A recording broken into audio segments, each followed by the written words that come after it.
ঈদের কেনাকাটা করার জন্য আমরা কিন্তু অনেক দূর থেকে চলে আসছি মামার দোকানে। আর মামার দোকানে অনেক ভালো ভালো কালেকশন ছিল। তারপর হচ্ছে আম পাড়তে গিয়ে এমন বিপদে পড়লাম, কি আর বলবো, সব কিছু আপনাদের সাথে শেয়ার করব। তো আসসালামু আলাইকুম, আশা করছি সকলেই ভালো আছেন। আলহামদুলিল্লাহ আমিও ভালো আছি। প্রতিদিনের মতো আবার একটা ভিডিও নিয়ে চলে আসছি। এই তো আমি কিন্তু রেডি হয়ে চলে যাচ্ছি হচ্ছে মামার দোকানে। আমার নানু বাড়ি হচ্ছে ফুলপুর, একদম কাছে, প্রাক অফিসের সাথে। তো ওখান থেকে একদম বাজারটা খুব একদমই কাছে, মাত্র 5 মিনিট সময় লাগবে যেতে। তো আমি হচ্ছে আন্টির সাথে, আন্টি আমার ছোটো ভাই চলে যাচ্ছি। আর যেতে যেতে আপনাদেরকে দেখাচ্ছি রাস্তাগুলো এত ভালো করছে, এখন অনেক বেশি ভালো লাগে এখান দিয়ে চলাফেরা করলে। আর আমার কণ্ঠটা কিন্তু একটু বসে গেছে, সবাই একটু ইগনোর করবেন কারণ অনেক বেশি ঠান্ডা লাগছে সেজন্যে। তো দেখতে দেখতে আমরা কিন্তু চলে আসছি দোকানে। আর এত বেশি কেনাকাটা হচ্ছিল, একদম সব ফাঁকা ফাঁকা হয়ে যাচ্ছিল। তো মামা বলতেছিল যে নতুন তো আবার চালান আনবো, তো পরে কেনাকাটা করতে। আমি বললাম যে না, যেহেতু চলে যাব আর আসছি অনেক দূর থেকে, তো কেনাকাটা করে চলে যাব, তুমি নিয়ে আসো, তারপর আবার আমরা দেখি কি কেনাকাটা করা যায়। তো অনেক বেশি কাস্টমার ছিল, আমরা বসেছিলাম কারণ সবাইকে মানে সময় দিয়েছিল। আমরা একটু পরে নিলেও কোনো কিছু হবে না, যেহেতু নিজেদের দোকান। তো আমরা আস্তে আস্তে সব কিছু পছন্দ করে একদম বাড়িতে নিয়ে আসছি। কী কী কেনাকাটা করছি সব কিছুই আপনাদেরকে দেখাবো। দেন হচ্ছে বিকাল দিকে এখানে আম পাড়তেছে আন্টি। আর আম পাড়ার জন্য দেখেন 2 জন লোক কুটিয়ে দিছে গাছে। আমার এত বেশি ভয় লাগতেছিল, না জানি কখন পড়ে যাবে, এত ছোট ছোট বাচ্চা।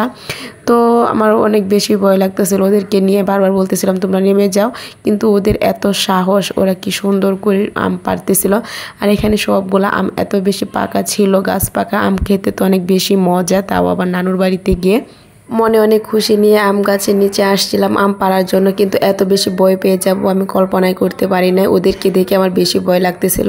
তারপর কিছু করার নেই, আমাদের সবার মতে আমারও ভাবলাম যে ঠিক আছে, ওরা যেহেতু পারবে তো ঠিক আছে পারুক। দেন আমরা কিন্তু একদম আম পাড়া কমপ্লিট করে এখানে আন্টি কিন্তু তাদেরকে দেওয়ার জন্য আলাদা করে আম দিচ্ছিল, কিন্তু ওরা কোনোভাবেই নিবে না, বলতেছিল আমাদেরও আম আছে, নিব না। কিন্তু আন্টি বলতেছিল যে না, তোমরা নিয়ে যাও, তোমাদের যেটা পছন্দ সেটাই নিয়ে যাও, তোমাদের হাত দিয়ে নিয়ে যাও। তো ওরা দুজনে 2টা মাত্র আম নিয়েছিল। আর ওরা অনেক বেশি ভালো ছিল, খুবই ভালো লাগতেছিল। আসলে আমি ওদেরকে চিনি না।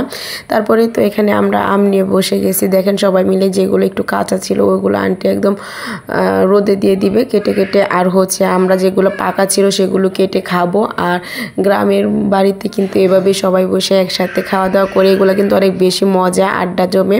তো এখানে দেখেন আমরা কিন্তু অনেক বেশি মজা করে আম খাচ্ছিলাম। আমগুলো এত বেশি ভালো ছিল, আর কি সুন্দর কালার, আসলে গাছ পাকা একদমই ছিল। তো অনেক বেশি সব কিছু মিলিয়ে ভালো লাগতেছিল। আর অনেক দিন পরে যেহেতু গেলাম, আর এবারের আমগুলো অনেক বেশি মজার ছিল, ভালো ছিল। গতবারের আমগুলো কিন্তু একদম নষ্ট ছিল। অনেক দিন পর কিন্তু আমের সিজনে নানুর বাড়িতে গেছি, অনেক বেশি মজা করছি আর অনেক বেশি আম খাওয়া হয়েছে।